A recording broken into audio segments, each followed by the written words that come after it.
नमस्कार दोस्तों, स्वागत है आपका हमारी चैनल में।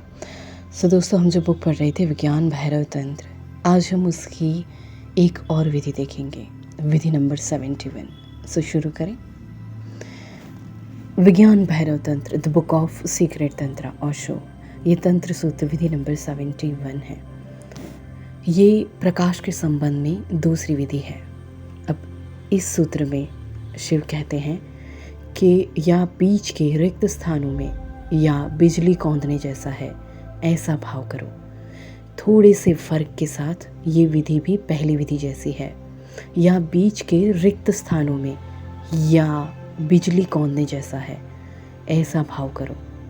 अब हमने जो प्रकाश की पहली विधि थी उसमें हमने देखा था कि शिव ने बात करी थी कि जो हमारा पहला काम केंद्र है और जो हमारा आखिरी सहस्त्रारा है, उसके बीच में हमें अवधान करना है कि हमारा जो बॉडी है वो एक प्रकाश की ऊर्जा के समान है और हमें अवधान करना है काम ऊर्जा से लेके आखिरी चक्र तक, one by one, step by step अवधान करते करते सहस्त्रारा तक हमें पूरा ध्यान करना है।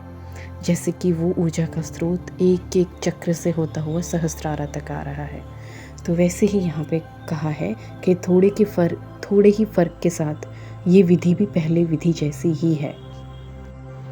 अब इस सूत्र को समझाते हुए ओशो कहते हैं कि एक केंद्र से दूसरे केंद्र तक जाती हुई प्रकाश की किरणों में बिजली के कौंधने का अनुभव करो, प्रकाश की छलांग का भाव करो। कुछ लोगों के लिए ये विधि ज़्यादा अनुकूल होगी और कुछ लोगों के लिए ये पहली विधि ज़्यादा अनुकूल होगी, और यही कारण है कि इतना संशोधन किया गया है। ऐसे लोग हैं जो क्रमशः घटित होने वाली चीज़ों की धारणा नहीं बनाते रहते, और कुछ लोग ऐसे भी हैं जो छलांग की धारणा नहीं बना सकते। अगर तुम क्रम की सोच सकते हो, चीज़ों के क्रम से होने की कल्पना कर सकते हो, तो तुम्हारे लिए पहली विधि ठीक है। लेकिन अगर तुम्हें पहली विधि के प्रयोग से पता चले कि प्रकाश किरणें एक केंद्र से दूसरे केंद्र पर सीधी छलांग लेती है, तो तुम पहली विधि का प्रयोग मत करो। तब तुम्हारे लिए ये दूसरी विधि बेहतर है। ये बिजली कौंधने जैसा है, ऐसा भाव करो। अब इस सूत्र में कहते हैं कि भाव करो कि प्रकाश की एक चिंगारी एक केंद्र से दूसरे केंद्र पर छलांग लगा रही है। और दूसरी विधि ज़्यादातर सच है, क्योंकि प्रकाश सचमुच छलांग लेते हैं। इसमें कोई क्रमिक कदम बर कदम विकास नहीं होता है। प्रकाश छलांग है। विद्युत के प्रकाश को देखो। तुम सोचते हो कि ये स्थिर है, लेकिन ये भ्रम है। उसमें भी अंतराल है, लेकिन वे अंतराल इतने छोटे हैं ना कि तुम्हें उनका पता ही नहीं चलता है।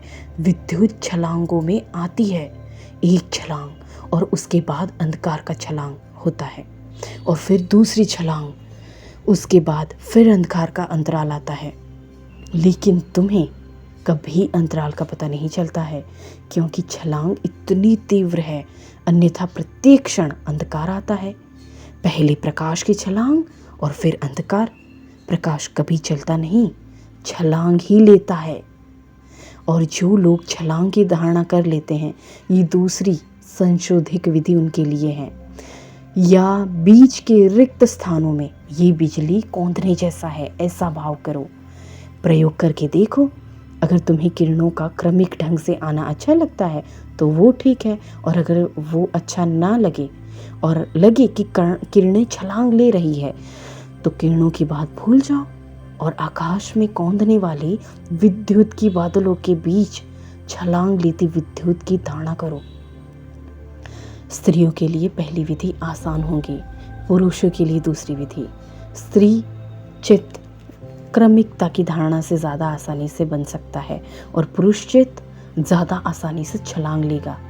पुरुष चित्त छलांग कूद पसंद करता है, वो एक से दूसरी चीज़ पर छलांग लगाता है। पुरुष चित्त में एक सूक्ष्म बेचैनी रहती है। स्त्री चित्त में क्रमिकता से एक प्रक्रिया होती है। स्त्री चित्त छलांग नहीं पसंद करता है, यही वजह है कि स्त्री और पुरुष के तर्क इतने अलग होते हैं। पुरुष एक चीज़ से दूसरी चीज़ पर छलांग लगाता है, स्त्री को ये बात बड़ी बेबूझ लगती है। उनके लिए विकास, क्रमिक विकास ज़रूरी है। लेकिन चुनाव तुम्हारा है, प्रयोग करो और विधि तुम्हें रास आए तो चुन लो। इस विधि के संबंध में 2-3 चीज़ें बातें समझने जैसी है।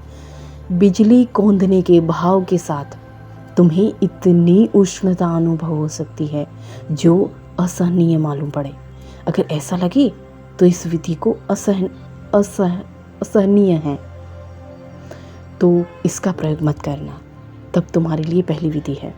अगर वो तुम्हें राज आए, अगर बेचैनी महसूस हो तो दूसरी विधि का प्रयोग मत करो।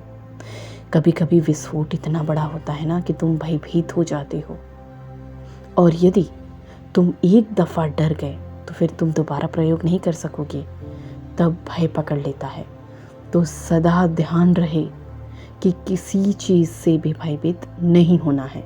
अगर तुम्हें लगे कि भय होगा और तुम बर्दाश्त ना कर सको तो प्रयोग मत करो। तब प्रकाश किरणों वाली पहली विधि सर्वश्रेष्ठ है। लेकिन यदि पहली विधि के प्रयोग में तुम्हें लगे कि अतिशय गर्मी पैदा हो रही है, और ऐसा हो सकता है क्योंकि लोग भिन्न भिन्न है ना, तो भाव करो कि प्रकाश किरणें शीतल है, ठंडी है।